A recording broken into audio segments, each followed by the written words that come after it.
Tá, nem tem muito do que eu falar, até porque esse é o jogo mais bizarro que você já viu ou que você vai ver. E o significado desse jogo e o que ele esconde é pior ainda. E esse é LSD Dream Emulator.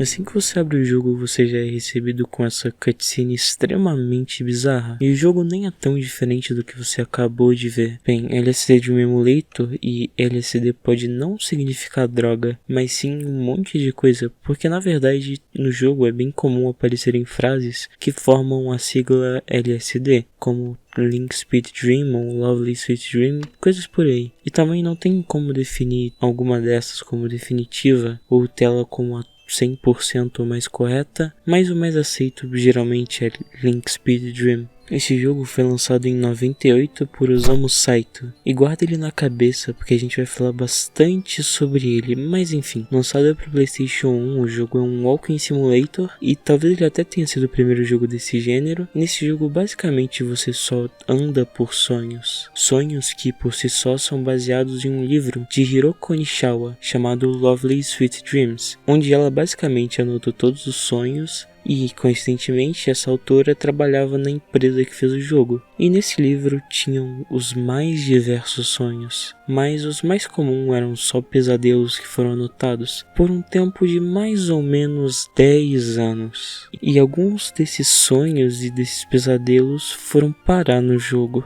E como é de se esperar, o jogo primeiramente foi criticado como chato, maluco e inútil. Mas com o passar do tempo e principalmente de alguns anos pra cá, as pessoas pararam de enxergar esse lado do jogo como algo ruim e começaram a olhar esses defeitos como pontos positivos do jogo. E vocês vão entender logo logo. E basicamente a gameplay é mais ou menos assim.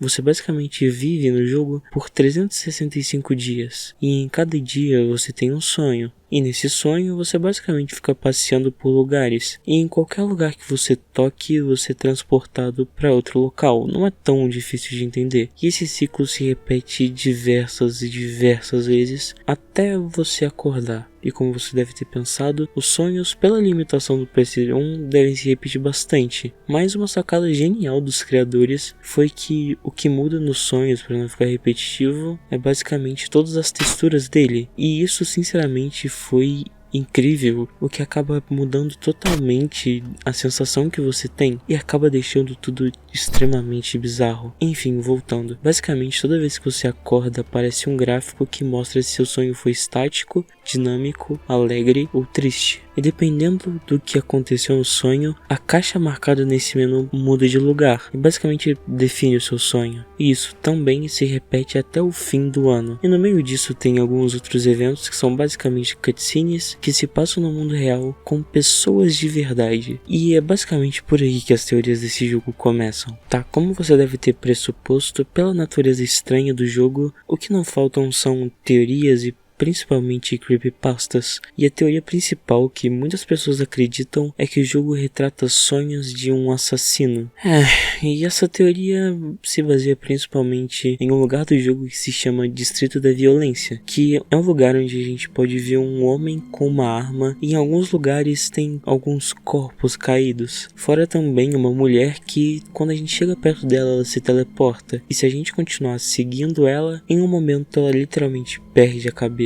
E não só por causa disso, muitas pessoas acabam dizendo que o homem com a arma é o assassino e também o protagonista do jogo. E tem outros acontecimentos bizarros que estruturam, com muitas aspas, essa teoria. E bem, tem outros acontecimentos que deixam o jogo totalmente bizarro e que, sem querer, meio que sustentam essa teoria. E esses elementos são principalmente as texturas do jogo, que dependendo da sua sorte podem aparecer como fotos de mulheres e crianças com os olhos tampados com uma tarja. Nessa teoria é dito que as pessoas da foto são vítimas desse assassino, e outra dessa vítima seria esse menino aí, que recorrentemente aparece nos vídeos entre os sonhos, que, diga-se de passagem, é meio desconfortável. Não só esse menino, mas também tem outros vídeos dos sonhos onde meio que que mostram o ponto de vista de alguém olhando outras pessoas, como se essa pessoa estivesse perseguindo essas pessoas que estão passando. E também tem uma creepypasta, só que eu nem vou gastar tempo falando sobre ela, porque é literalmente tão passável e obviamente fake que não vale a pena. Mas enfim, voltando a falar da teoria, que é o principal assunto do vídeo, ela basicamente sustenta no pilar de que, por ser um sonho, ele representa o que vemos no mundo real. Sinceramente, nem é bem assim, tem diversos problemas essa teoria, e eu acho ela bem idiota e de certa forma até prejudicial ao jogo. Então,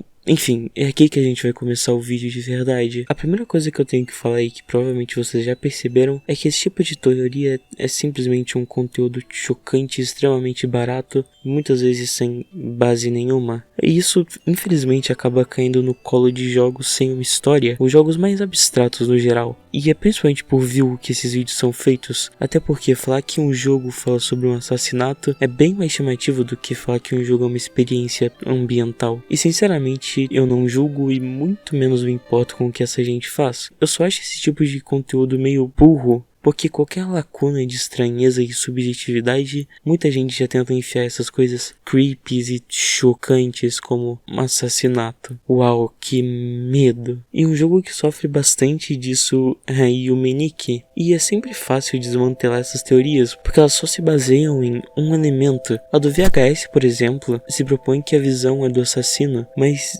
esquece de falar que os sonhos retratam a vida real, mas as pessoas podem ter pesadelos, que pode ser o caso do Distrito da Violência. E como pesadelos são basicamente medos de uma pessoa, é bem plausível, porque porra, quem não teria medo de um cara correndo com uma arma pra você? Mas o maior problema mesmo é que esses teoristas sempre ignoram o maior fato de todos, que é simplesmente que o jogo pode não significar nada. Parece chocante eu falar isso, porque ninguém nunca pensou nisso, ninguém fala disso na verdade. Mas o que eu falei agora não é literalmente. É óbvio que jogos como esse podem ter um significado e que cada linha significa alguma coisa, mas o ponto é que talvez a mensagem do jogo não seja mostrar um assassino, mas sim de sentir o jogo, parar e olhar e apreciar andando calmamente e só aproveitando essa imersão que o jogo te dá, porque esses jogos são incríveis em te dar uma imersão, principalmente Yumeniki. E sério, Yumeniki é muito bom nisso e LSD é tão bom quanto. Só pra vocês terem uma ideia, o jogo tem quase 500 OSTs diferentes, só pra ele não ficar monótono, e todas compõem muito bem cada sonho. E esse tipo de coisa pode ser aplicada a literalmente qualquer lugar, não só em LSD, mas muitos jogos, e não só jogos como Yumeniki, e também alguns animes. Todas as obras desse tipo têm uma interseção entre elas, que é basicamente só aproveitar o momento,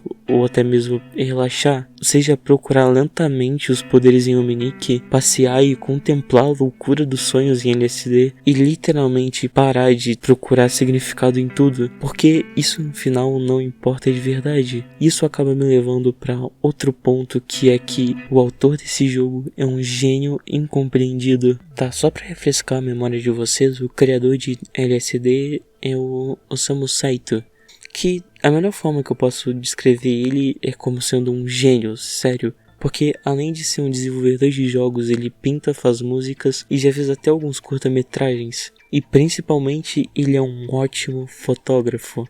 E a sua estética totalmente psicodélica e de certa forma até futurista é algo que se alastra para todas as suas formas de arte. E principalmente na fotografia, que é onde isso brilha de verdade.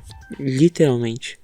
Basicamente, a filosofia dele diz que a fotografia é a manipulação de luzes. Ele também sempre defendeu, principalmente no início dos anos 2000, que a fotografia iria ser tão importante quanto as palavras. E tá aí, ele acertou. Olha o Instagram, olha quase todas as redes sociais que existem. A fotografia tá tão presente quanto nunca esteve na nossa sociedade. E eu sinceramente acho o trabalho de arte dele incrível, principalmente se você olhar de uma forma mais técnica, olhando a composição e as cores que ele usa. Sério, ele é um cara até bem renomado no Japão, ganhando diversos prêmios e inclusive até da Sony. E nada disso acaba na fotografia. Ele também tem bastante jogos que com certeza estavam muito à frente do seu tempo. Como que você é uma alma que quer voltar pro seu corpo inicial, mas nesse processo você reencarna 7 vezes, que é um jogo puzzle e point and click feito pro PlayStation 1. E sinceramente, o Osamu foi um cara que foi muito limitado pelo seu tempo. E eu não falo isso só graficamente, porque os gráficos às vezes mais complementam a experiência do que tiram dela, mas sim de diversos outros aspectos como hardware, porque o cara simplesmente estava há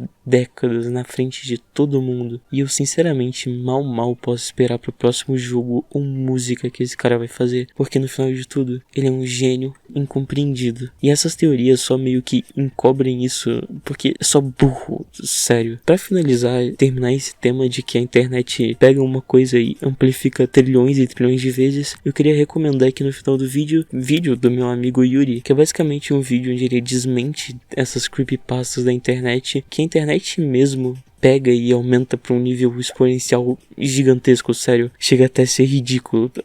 Vamos ver esse vídeo, tá no card aí, tá na tela. Eu tenho certeza que vocês vão gostar. Enfim, eu vou ficando por aqui.